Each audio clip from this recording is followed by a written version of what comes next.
कि आम आदमी पार्टी के 10 में से 7 राज्यसभा सांसदों ने एक साथ मिलकर बगावत की।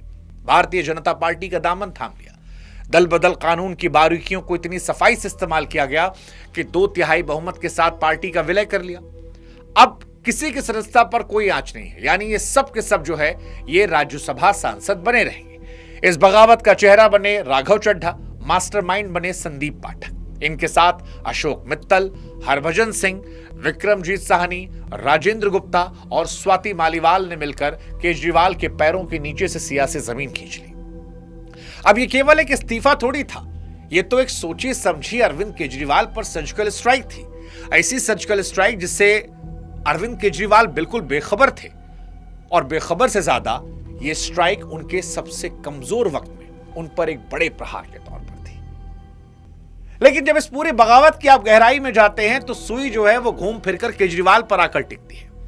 राजनीति में अक्सर ये मुहावरा दोहराया जाता है कि राजा वही जो सबको साथ लेकर चले, लेकिन केजरीवाल का ट्रैक रिकॉर्ड बताता है कि यहां राजा के साथ रहने की एक्सपायरी डेट छोटी है। प्रशांत भूषण, योगेंद्र यादव, कुमार विश्वास, राघव चड्ढा से लेकर संदीप पाठक तक यह लिस्ट चीख चीख कर गवाही दे रही है। अब यहां दो पक्ष सामने सामने तलवार ताने खड़े हैं। पहला पक्ष कहता है कि भैया केजरीवाल का अहंकार जो है उस ऊंचाई पर है जहां पर संवाद की जगह सिर्फ आदेश बचे हैं। मान लो तो टिके हो, नहीं मान रहे हो तो साइडलाइन कर दिए जाओगे। हर बढ़ता हुआ कद केजरीवाल को अपनी कुर्सी के लिए खतरा लगने लगता है। हमारे ही पॉडकास्ट में कुमार विश्वास ने कहा था कि वो एक नया लड़का हीरोइन से शादी कर लिया है, आजकल वायरल रहता है, परिणीति के चक्कर में है, लेकिन उसकी राजनीति खतरे में है क्योंकि केजरीवाल का नंबर 2 बन रहा है और नंबर 2 केजरीवाल को पसंद नहीं। अब सवाल कि क्या ये नेतृत्व की वो तानाशाही है जिसने वफादारों के हाथ में बगावत का झंडा फहराया? हालांकि एक दूसरा पक्ष भी है, वो भी उतना ही तीखा सवाल पूछता है।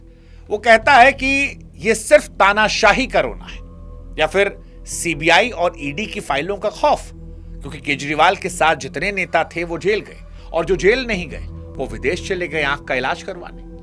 क्या वो ईडी, वो सीबीआई, वो फाइल उनका डर है कि नेताओं ने पाला बदल लिया? क्या निजी महत्वाकांक्षा को पूरा करने के लिए इन लोगों ने उस आदमी के साथ विश्वासघात उसके सबसे कमजोर समय में किया जिसने इन लोगों को राजनीति का कहरा पढ़ाया था? क्योंकि आए तो थे ये क्रांतिकारी बनकर, लेकिन अब बीजेपी के दरबार में गए हैं दरबारी बनकर। जनता भी देख रही है कैसे एक आंदोलन के नाम पर बनाई गई पार्टी अब एक प्राइवेट लिमिटेड कंपनी है जहां वफादारी की शर्त केजरीवाल जी की जी हुजूरी है। लेकिन सवाल आज केजरीवाल और उस जौहरी पर है जिसने हीरा परखने में नहीं बल्कि सहेजने और उन पर भरोसा करने में गलती कर दी।